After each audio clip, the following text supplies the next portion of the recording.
The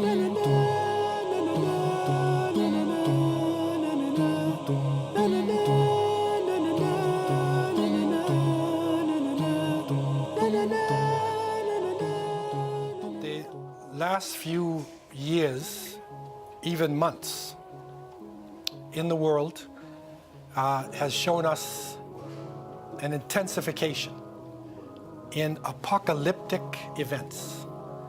And when I say that, I mean the things that are going on in the natural world.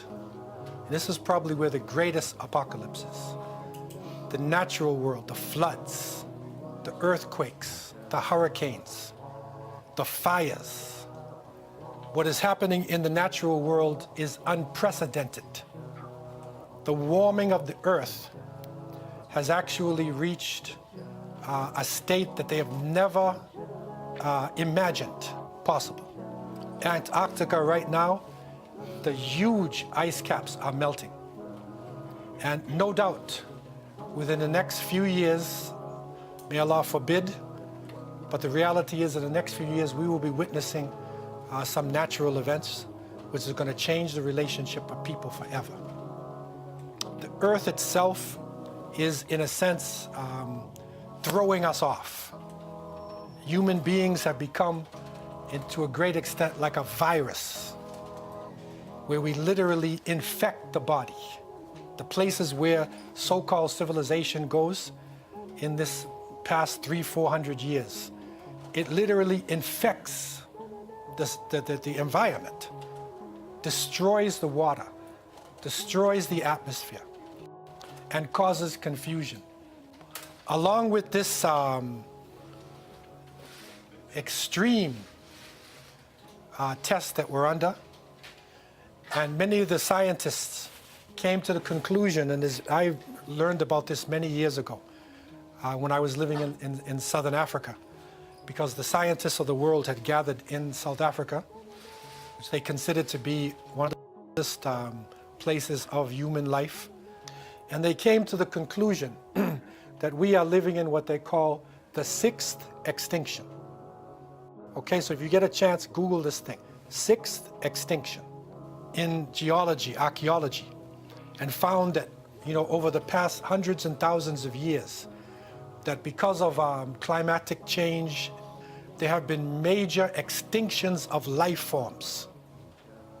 So dinosaurs, invertebrates, different things have actually been made extinct, we believe, by the will of Allah subhanahu wa ta'ala.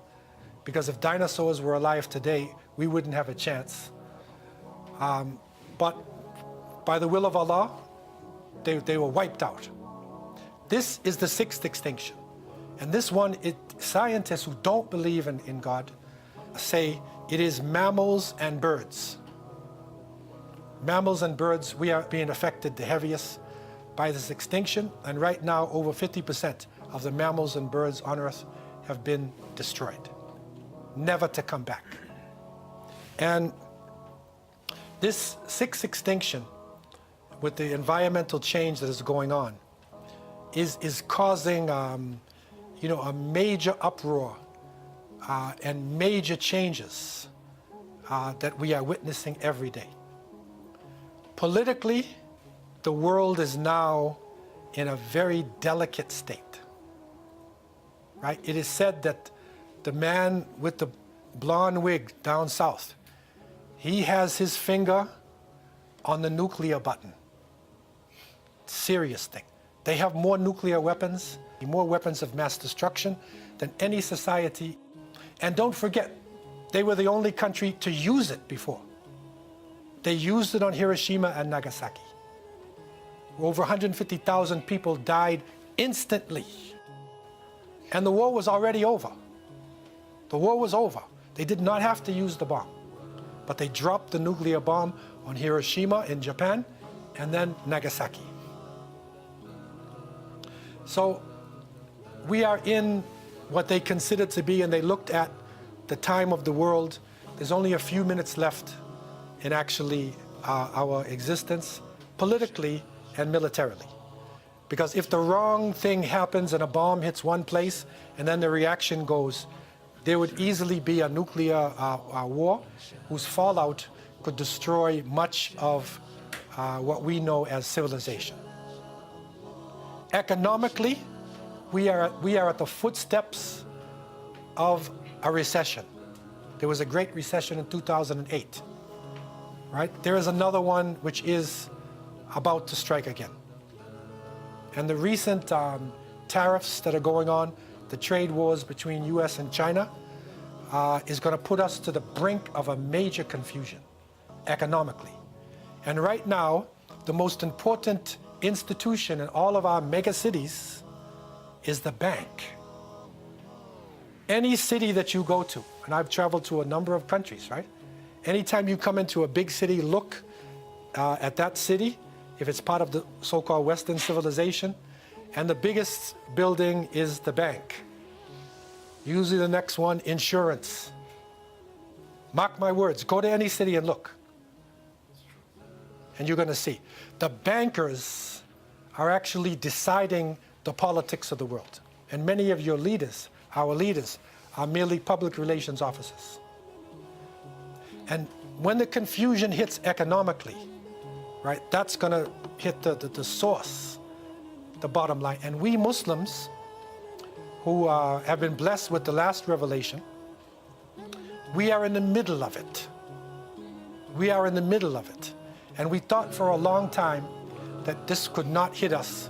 But if we had our eyes open to our sources, we would realize that Allah subhanahu wa ta'ala told us in Surah Al-Anbiya, وَنَبْلُوَكُمْ بِالشَّرِّ وَالْخَيْرِ فِتْنَةً وَإِلَيْنَا تُرْجَعُونَ.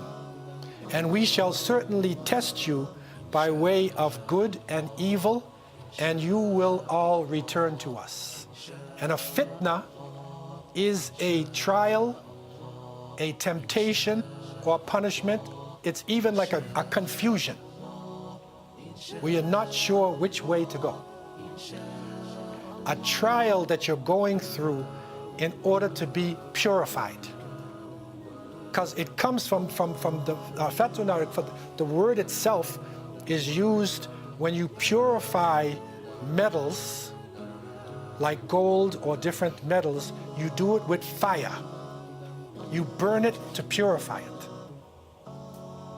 Okay? And so this is what we are going through, a type of purification.